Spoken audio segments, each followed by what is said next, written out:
I'm going to try to run through this real quickly on this part. I'm using Silhouette Studio. What I do is I bring my image in, and if we try to get a shape around this right now, it's going to just be a box because this is a ping file. So if we do that, that's going to suck. We want more of a shape. We want it to follow it.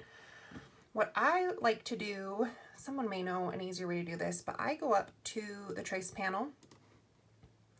I select my lady. I usually actually duplicate it. I forgot that step, sorry. So duplicate it so that you have two of these in here, and I'll show you why. So obviously we don't need to trace this. This isn't what we're doing. We love Debbie's image exactly as it is. But what we're gonna do is we're gonna do a trace and detach. You may need to bring the threshold up just a little bit sometimes to get some of those finer details in there. Some files are going to be too detailed to do this, and you may just have to give it up and go for an easier shape. Example right there, that other one, it has a really sketchy font on it, and so it's going to try to trace inside every one of those little holes everywhere. So just do the best you can to get like the fine little details, like the points of her hair. So we're going to do a trace and detach. It's hit and miss whether or not my Silhouette has a meltdown when we do this or not. Did good today. So you're just going to grab in the middle of the image, and it's going to leave behind all of this. That's why I duplicate it, is because it's going to detach and leave little bits of the actual image. I mean, it may be okay, but we want top quality. So you can delete that. And then what you're going to do, the reason we did that is so that we can go over here to the offset panel and offset. And I like to bring it down, you can do it whatever, bring it down about here. That just leaves a little bit around the edge over there. If you're just starting out or you like a little more white, maybe go a little bit higher so it's a little easier to line up. We'll go there.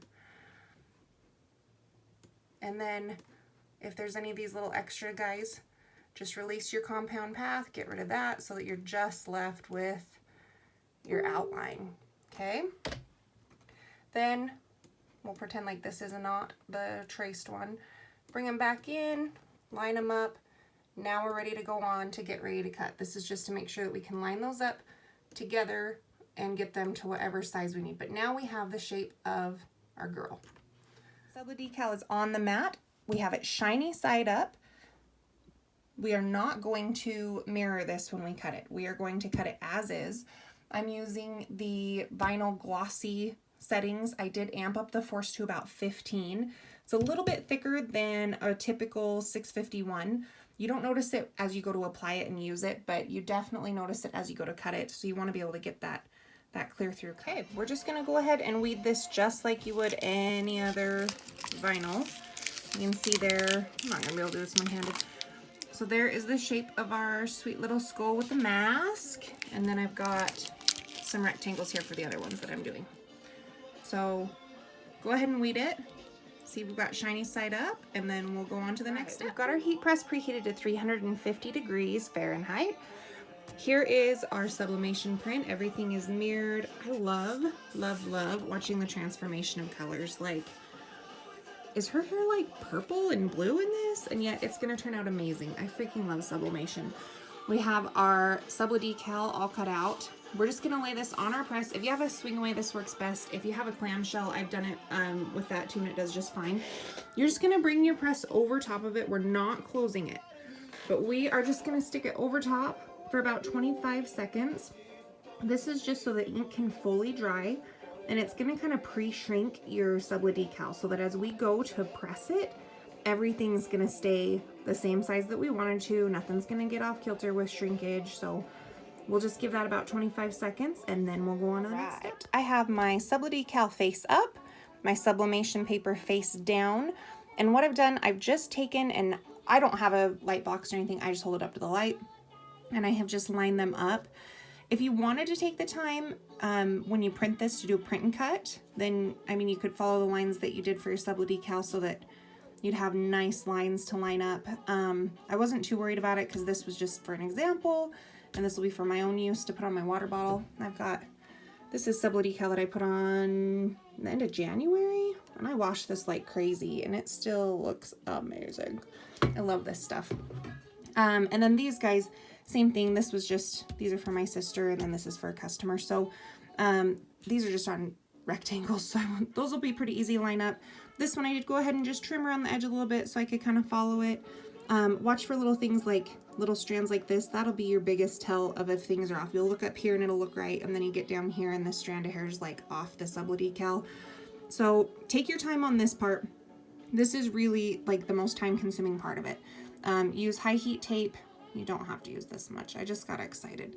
And just tape it down in a couple places. It's not really going to go anywhere, so just a couple pieces will do. And we're going to take it over to the heat press. We have our heat press preheated at 350 degrees. This is going to go, we're going to press it for 3.5 minutes. That seems crazy long, but I promise it's going to turn out great. You're going to want to either have 2 Teflon sheets, depending on the size of your project, or you're going to have one to fold in half. I generally just fold it in half because why get out more stuff? If you're like me, your craft room's a hot mess right now because you've been crafting like crazy while we're quarantined.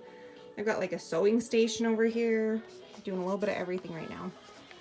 So get this on your Teflon sheet, fold that one over, and you want light but firm pressure is what it's described as. So a little heavier than what I would normally do if I was sublimating like a t-shirt or something, but you still want pretty decent pressure there.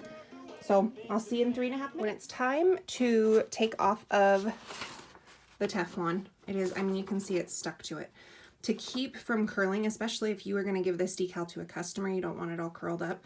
To keep it from curling, I do it like the same way as if we're taking it off of a mat. Lay your product face down and peel your Teflon back. That's going to leave your paper nice and flat. Because this is nicely cooled, we don't really have to worry about ghosting at this point like we would if we were making a shirt or something of that nature. So we're just going to peel that back. And we are really getting somewhere. I don't know if I can do this with one hand, guys. I kind of went crazy on my tape. I'm sorry. So there is our gorgeous girl. She's got a nice outline on it. She's going to look great. You just can use regular transfer tape with this. I do like the clear kind. I feel like it's a little stickier, a little higher tack. I wouldn't use the, like I have this, the paper transfer tape. I wouldn't use that. Use the clear stuff, like this guy. This one looks like it might have a disease from being pulled up and down. Yeah, use this stuff. It's just going to have a little bit more tack to it so that you can transfer it easier. But these are all ready to go. They hold up fantastic. I've done these for my nephew's water bottles, for my water bottles. We've done them on vehicles. They hold up really well. I've had it on mine for a year and it still looks, I mean, it holds up great through car washes, Idaho winters, everything. So there you are, little Sublidecal.